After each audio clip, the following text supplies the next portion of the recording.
Set your alarm, aren't you hungry?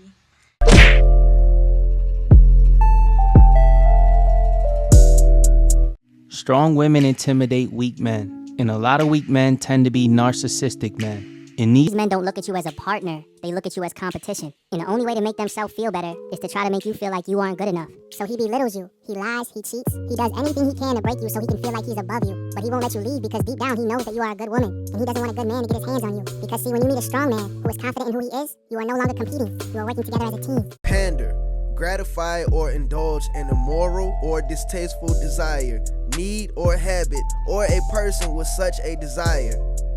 Bruh. Part of the problem with pandering is putting one group of people down just to uplift another group of people. Kevin Samuels talked about this a lot. He called it sign language. Shame, insults, guilt, and the need to be right. Shame, insults, guilt, and the need to be right. And typically, when I'm starting to get real pushback, especially from a woman, shame. Shaming tactics. Basically, what someone will do is shame another group of people just to uplift another group of people. If you have to do that, that means you didn't have a solid enough 10 toes down argument to stand on in the first place. And someone like a content creator, a politician, someone with a great deal of influence can pander to a certain group of people and say things to put down another group of people just to uplift the group of people that they're pandering to. Why? Because they probably have a bottom line, and these people, this certain group of people probably support them the most, whether it's monetary, clicks, likes, views, whatever, right? And the problem with that, putting one group of people down to uplift another group of people is no compromise, is no understanding, is no middle ground. Nobody's trying to understand anybody. It's basically, we're right and y'all are wrong, right? We're always right and y'all are always wrong. No understanding, right? Strong women intimidate weak men, and a lot of weak men tend to be narcissistic men. And these men don't look at you as a partner, they look at you as competition. And the only way to make themselves feel better is to try to make you feel like you aren't good enough. Strong women make weak men feel intimidated, right? And if that's the case, then why are all of these strong women involved with all of these weak men? Why would they give them any time of day if they're so weak, right? Why don't they just deal with a strong man so this lady on this screen right here won't be sitting there nodding her head testifying to everything light skin yo talking about? So he belittles you, he lies, he cheats, he does anything he can to break you so he can feel like he's above you. But he won't let you leave because deep down he knows that you are a good woman, and he doesn't want a good man to get his hands on you. Because see, when you meet a strong man who is confident in who he is, you are no longer competing. You are working together as a team. All right, bro. I want you to ask yourself this as a woman, right? If you're a woman and you find your way to my channel, first of all, like the video, subscribe, all that good stuff, bro. But as a woman, right, looking at this video, in my eyes, it's a form of pandering. But I want you to ask yourself this question, right? This light skin yo right here, would you give him the time of day? He's saying all these nice things that you like to hear. He's making you feel good. He's tickling your ears, right? But looking at him, would you give him a chance? Would you jump this nigga's bones, right? And I got another video that I want to play that I want to use as an example, right? I got 7 kids and 7 baby mamas. Now, for the past few days, I've been going live, telling my story, speaking my truth. And a lot of women having an issue calling me a deadbeat because I tell them I was being irresponsible, not wearing protection. But I always tell these women that I got pregnant that I do not want to be a father to these children. And I offer to pay for the abortion.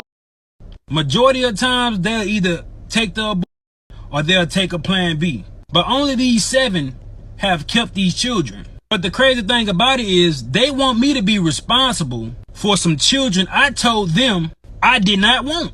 So for some years now, some of them been trying to get in contact with me, access denied. Because I don't really know why you trying to get in contact with me. I done told you I did not want them kids.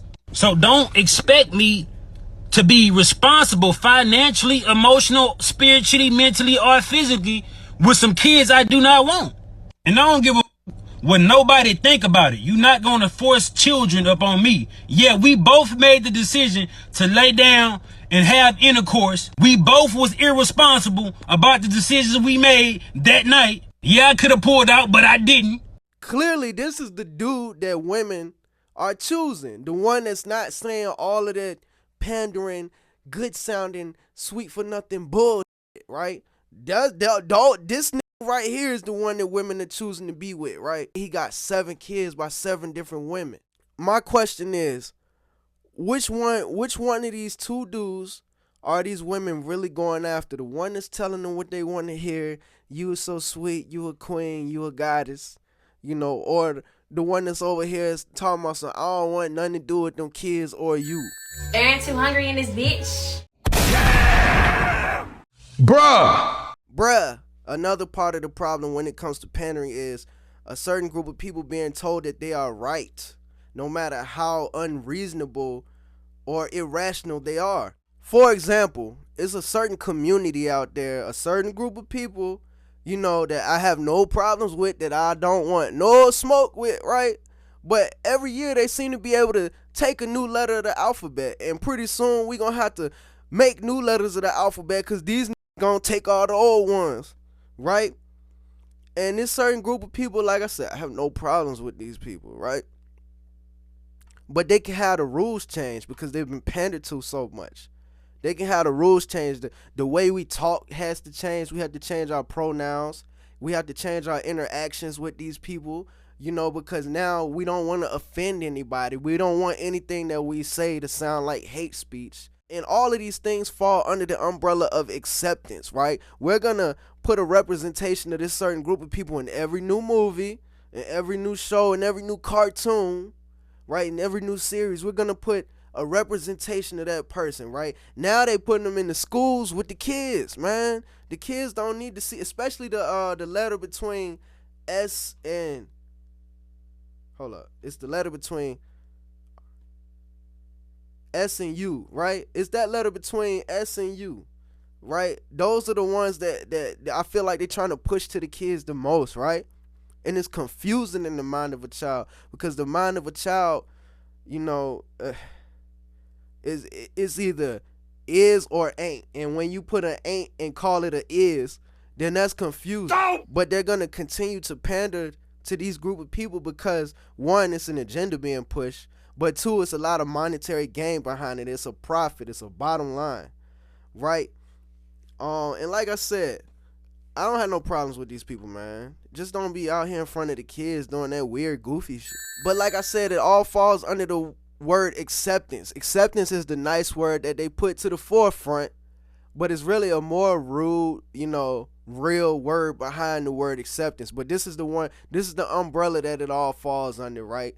And this leads me to my, you know, final point for this video when it comes to pandering, because now people can practice selective outrage, right? Just like Chris Rock said in his last special, and that's not my favorite comedian or anything, but it was smart. The name of the title of the special was smart. Selective outrage, right?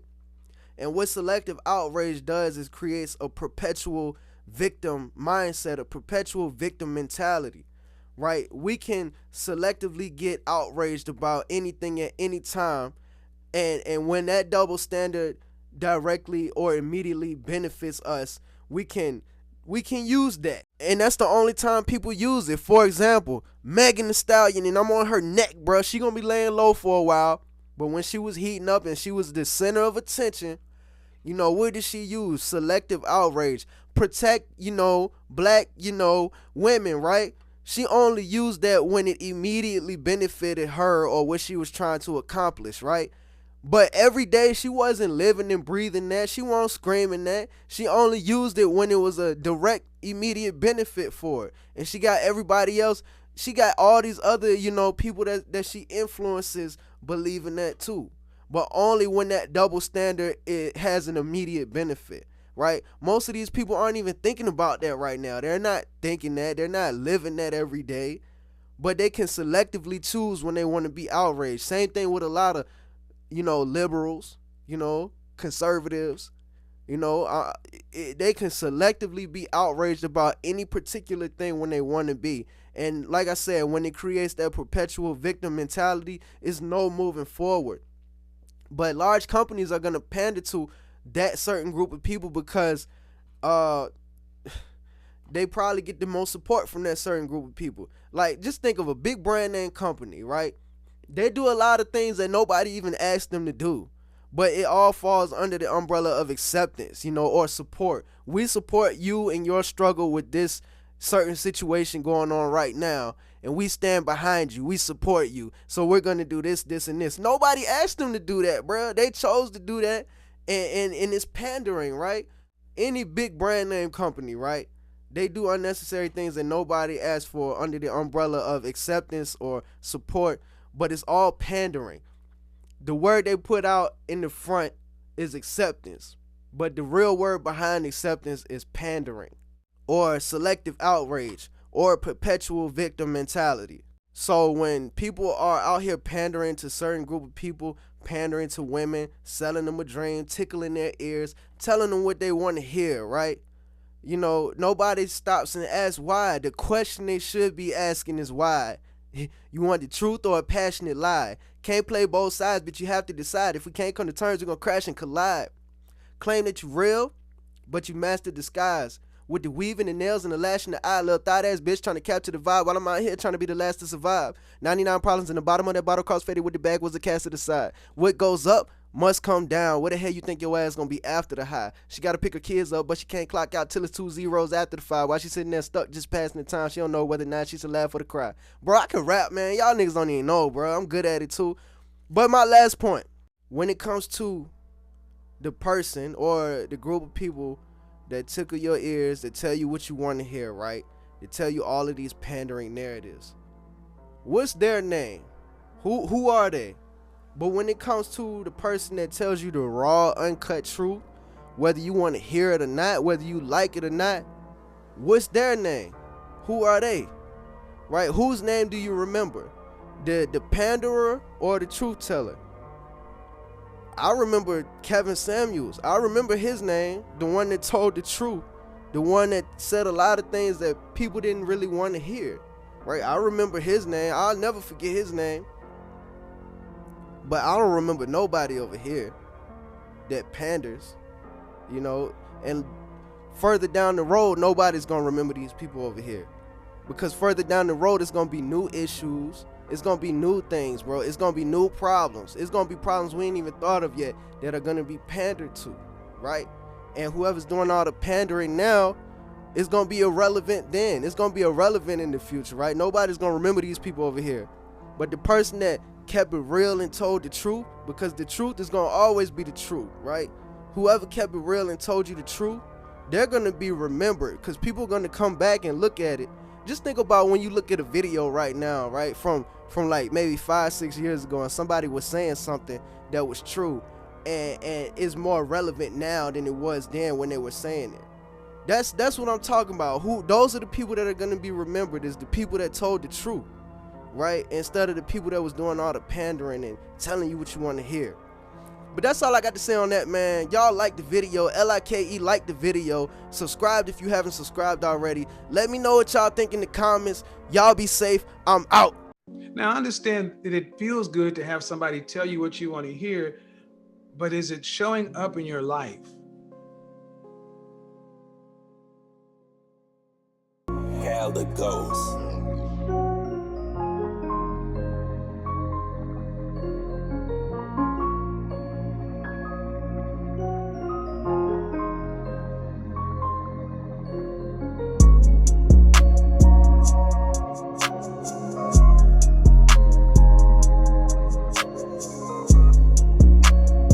Bruh, you recording?